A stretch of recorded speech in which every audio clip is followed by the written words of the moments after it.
The Education Ministry is reporting that it will cost the government $1 billion each to repair at least 2 schools in Westmoreland. The commitment comes as the government races to fix schools damaged during Hurricane Melissa in time for the new school term. Kimberley Peddie reports. By September 1, I guarantee you, the school will be ready, definitely, for practical completion for occupancy by all students. That reassurance from the CEO of Archistruct Limited, who has the contract for the Petersfield Primary School. Mr. Lawrence sought to clear the air as questions lingered as to whether the school will be ready in time for September. The school was severely damaged during the hurricane, and students and administrators were forced to operate in less than normal conditions. Minister of Education Dr. Dana Morse-Dixon provided an update during a tour of the institution on Tuesday. Today, I have seen that a lot of work has happened. We are putting $302 million into Petersfield Primary School. That's a lot of money. And so I see the work has started.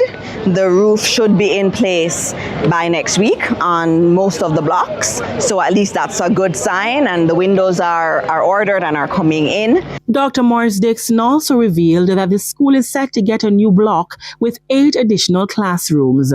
I'm encouraged by what I see, but I've liked it obviously. All the time you want it to be much faster, but I see the progress from May to now. There's been a lot of work done, and for September we know that we'll have many of the classrooms available, but not the new block. The minister noted that she will be holding the contractors accountable to ensure they do not miss timelines. Mr. Lawrence pointed to challenges he's encountered since the rehabilitation work commenced in May. The main challenge is materials, the availability of materials. Due to the amount of work going on island-wide, due to what was done by Melissa, many contractors are working, many schools are under construction. But what we have done is, since we see this becoming a problem, we have bought our materials in advance. The minister also toured the Unity Primary School. She explained that repair work will cost $1 billion. The school, which accommodates 1,400 students on a shift system, is also set to get 2 additional blocks as well as a new auditorium.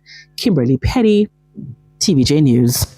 Still to come this evening, residents of yet another St. Thomas community on edge amid ongoing home demolition exercise. And in business news, fuel prices are going up. We'll be right back.